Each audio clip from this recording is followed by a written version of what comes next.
মানসিক অশান্তি, হতাশা বা অবসাদ জীবনেরই অংশ।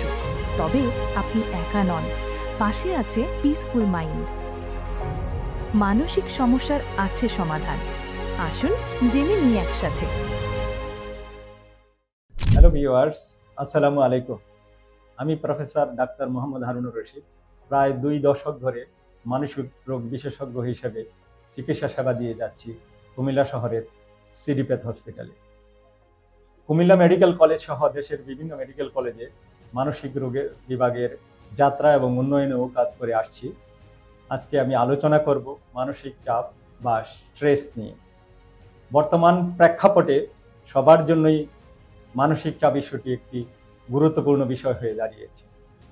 দৈনন্দিন জীবনে সমাজের একটা বিশাল জনগোষ্ঠী মানসিক চাপ ও মানসিক সমস্যায় ভোগেন।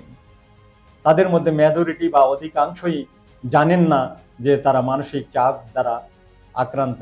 আর এই অজ্ঞতার কারণে স্ট্রেস থেকে বিভিন্ন কমপ্লিকেশন যেমন দুর্ঘটনা ও দীর্ঘস্থায়ী অসুখ দেখা দিতে পারে। সাম্প্রতিককালে মানসিক স্বাস্থ্য একটি গুরুত্বপূর্ণ জনস্বাস্থ্য ইস্যু। যদি ওয়ার্ল্ড হেলথ অর্গানাইজেশন এবং আমাদের ন্যাশনাল ইনস্টিটিউট অফ মেন্টাল হেলথের গবেষণা তথ্য অনুযায়ী বলি, প্রাপ্তবয়স্কদের 17% লোক মানসিক রোগে ভুগছেন, আর অধিকতর মানসিক চাপে আছেন নগর জীবনের মানুষ, যা প্রায় 35 থেকে 40% পর্যন্ত। মানসিক চাপ কেন বিপজ্জনক, কেনই বা আজকে এটা আলোচনার বিষয়, আর এর পরিণতিই বা কি, এ সম্বন্ধে যদি বলি যে দীর্ঘায়িত মানসিক চাপ আমাদেরকে আমাদের শরীরে কর্টিসলের মাত্রা বাড়িয়ে দেয়, ফলে আমাদের রোগ প্রতিরোধ ক্ষমতা দুর্বল হয়ে যায় এবং হার্ট ডিজিজ, উচ্চ রক্তচাপ, ডায়াবেটিস সহ জটিল শারীরিক অসুখের ঝুঁকিও বেড়ে যায়। ওয়ার্ল্ড হেলথ অর্গানাইজেশন রিপোর্ট বলে ডিপ্রেশন আগামী 30 সালের মধ্যে গ্লোবাল বার্ডেন অফ ডিজিজের মেইন কারণ হয়ে যেতে পারে। আমরা কিভাবে বুঝবো যে আমাদের মানসিক চাপ আছে? আমাদের যদি ঘুমের সমস্যা, মাথা ব্যথা, শরীর ব্যথা, ক্ষুধার পরিবর্তন, রাগ, উত্তেজনা, ধৈর্যচ্যুতি, মনোযোগের ঘাটতি সহ নানাবিধ লক্ষণ আমাদেরকে মানসিক চাপের সম্বন্ধে সংকেত বা ইঙ্গিত দেয়।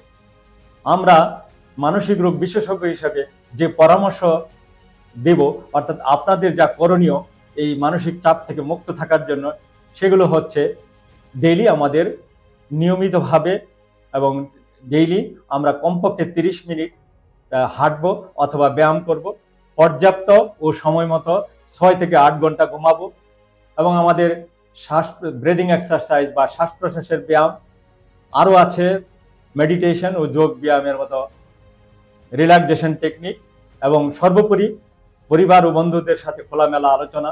এই সমস্ত কৌশলগুলো আমরা যদি প্রয়োগ করতে পারি, তাহলে আমরা মানসিক চাপ থেকে অনেকটাই মুক্ত থাকতে পারবো। সবশেষে বলবো, মানসিক চাপকে অবহেলা করলে অ্যাংজাইটি ডিসঅর্ডার, ডিপ্রেশন, হাইপারটেনশনের রূপ নিতে পারে।